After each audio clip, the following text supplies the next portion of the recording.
PDF के लिए Telegram join करें। डिक्टेशन स्टार्ट होगा 5 सेकंड के बाद।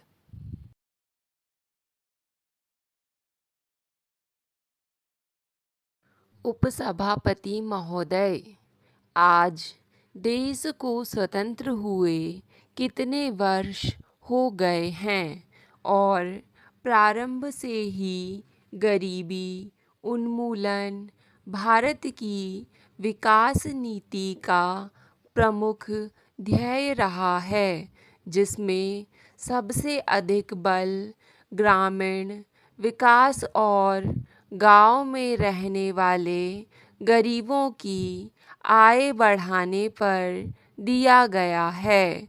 महिलाएं हमारी अर्थव्यवस्था की एक आवश्यक उत्पादक शक्ति और संसाधन हैं।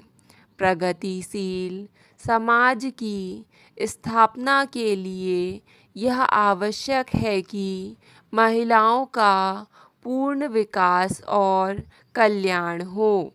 विकास में बिना उनको सम्मिलित किए देश का सर्वांगीण सामाजिक और आर्थिक विकास संभव नहीं हो सकता। गरीबी और साधनों की कमी के कारण हमारा ध्यान गरीबी के विरुद्ध संघर्ष पर केंद्रित होने से महिलाओं की समानता और भागीदारी तथा उनके कल्याण के विषयों को पर्याप्त प्राथमिकता नहीं दी जा सकी। किंतु अब यह स्पष्ट हो गया है कि गरीबी के विरुद्ध संघर्ष में भी महिलाओं को प्राथमिकता देना आवश्यक है, क्योंकि समाज में महिलाओं की गौण स्थिति से उनका सीमांतीकरण बढ़ता है। महिलाएं ग्रामीण परिवार की महत्वपूर्ण इकाई हैं, अतः उनके विकास पर ध्यान दिए बिना कोई ग्रामीण विकास कार्यक्रम सफल नहीं हो सकता है। जब कोई परिवार बहुत गरीब हो या महिला कार्यक्रमों का महत्व और भी बढ़ जाता है। यदि महिलाएं रचनात्मक कार्यों में जुड़कर होकर कार्य करें और उन्हें एक दिशा में आगे बढ़ने के लिए उचित मार्गदर्शन, वित्तीय सहायता और प्रेरणा मिल जाए, तो गरीबी की रेखा से नीचे के परिवारों को खुशहाल बनाने का काम भी सरल हो जाता है। भारतीय संविधान में मूलभूत अधिकारों और राज्य के लिए नीति निर्देशक सिद्धांतों में महिलाओं को पुरुषों के साथ समान अधिकार हैं। साथ ही यह निर्देश भी हैं कि सरकार महिलाओं के कल्याण के लिए सामान्य और विशेष व्यवस्था करेगी। अनुच्छेद 15 में किसी भी नागरिक के विरुद्ध लिंग भेद के आधार पर भेदभाव वर्जित है, किंतु महिलाओं के कल्याण के लिए विशेष प्रावधान करने की व्यवस्था है। महिला दशक के दौरान महिलाओं की समस्याओं के बारे में विशेष ध्यान केंद्रित होने के पूर्व भी कई क्षेत्रों में महिलाओं के लिए कानून बनाने और विशेष कार्यक्रम शुरू करने की पहल की गई थी। विगत वर्षों में भी महिलाओं के कल्याण के लिए स्वास्थ्य, शिक्षा, प्रशिक्षण आदि की विभिन्न योजनाएं और कार्यक्रम समय समय पर प्रारंभ किए गए। इन सब के फलस्वरूप महिलाओं की स्थिति में परिवर्तन आया है और उनमें जागृति भी बढ़ी है। किंतु जिस समाज की सामाजिक आर्थिक क्रांति की आवश्यकता महिलाओं की समानता और विकास में भागीदारी के लिए होनी चाहिए, वह शासन और समाज के सभी वर्ग में और मुख्यतः महिलाओं तथा उनके संगठनों के सहयोग के साथ एक व्यापक कार्य योजना बनाने और उनका क्रियान्वयन करने पर ही संभव हो सकती है। मध्य प्रदेश में महिलाओं की विकास की मुख्य धारा के सभी क्षेत्र में उनकी समुचित भागीदारी सुनिश्चित करने के लिए उन्हें सुदृढ़ करना आवश्यक है।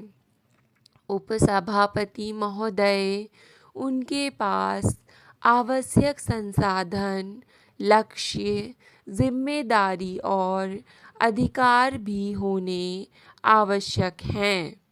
लेकिन विकास में महिलाओं के योगदान और भागीदारी का विषय सामान्यतः केवल कल्याण के कार्य रूप में देखा गया है।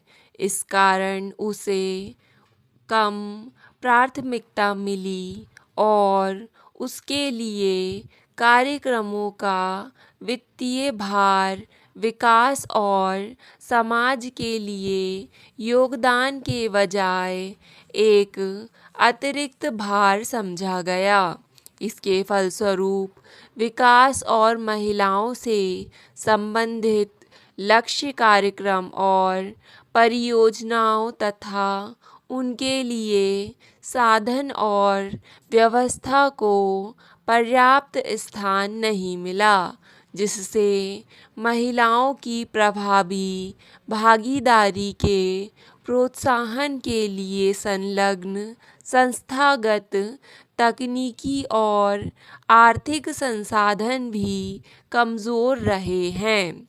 वर्तमान में इस बात की आवश्यकता है कि भूमिहीन एवं कमज़ोर वर्गों की महिलाओं को वर्तमान शताब्दी के दूसरे दशक से पहले वे सभी आवश्यक सुविधाएं प्रदान की जाएं, तभी उन्हें सामाजिक बराबरी का दर्जा देकर आर्थिक दृष्टि से स्वावलंबी बनाया जा सकेगा, जिससे वे अपनी संतानों को पढ़ा लिखा कर बेहतर नागरिक बनाने में समर्थ हो सकें और मध्य प्रदेश सारे देश के लिए एक उदाहरण बन सके। हमें इस चुनौती को संकल्प के रूप में स्वीकार कर पूरा करना चाहिए। पंडित दीनदयाल उपाध्याय ने कहा था कि दरिद्र नारायण की सेवा ही सबसे बड़ी सेवा है। उनके इस आह्वान से प्रेरित होकर मुख्यमंत्री ने मध्य प्रदेश के स्थापना दिवस के अवसर पर गरीब और भूमिहीन महिलाओं की भलाई के लिए 5 योजनाओं वाले एक कार्यक्रम की घोषणा कर उनके जीवन में आशा की सतरंगी किरण दी है। प्रदेश में इस कार्यक्रम का क्रियान्वयन 1 नवंबर 1998 से प्रारंभ किया गया है। महिला उत्थान की इस पंचधारा के अंतर्गत प्रारंभ की गई योजनाएं इस प्रकार हैं। इसके अंतर्गत महिलाओं की ममता को सम्मानित किया गया है तथा ग्रामों में कार्यरत स्वास्थ्य सेविकाओं को आंगनबाड़ी कार्यकर्ताओं के सहयोग से जिन्हें 100 रुपये पारिश्रमिक के तौर पर देने की व्यवस्था है, क्रियान्वित किया जा रहा है।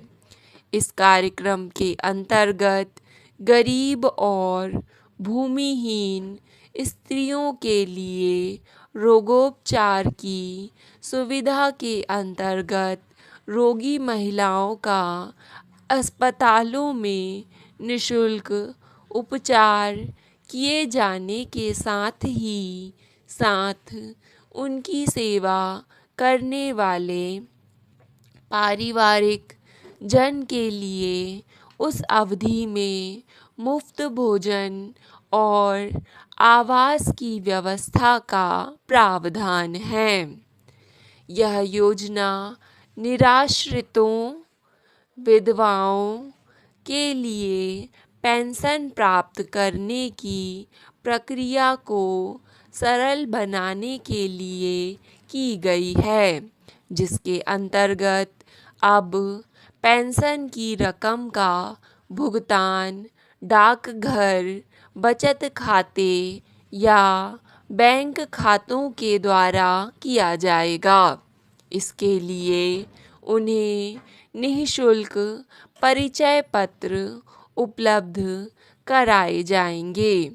इस योजना के अंतर्गत अब पेंशन राशि में 40 रुपये की वृद्धि से 200 रुपये प्रति माह की दर से सामाजिक सुरक्षा पेंशन मिल सकेगी। इस बढ़ी हुई राशि का लाभ उन सभी निराश्रितों, विधवाओं को मिलेगा जिनकी उम्र 50 वर्ष या इससे अधिक है। इस योजना में 2.9 करोड़ रुपए का सरकार पर भार आएगा। स्टॉप।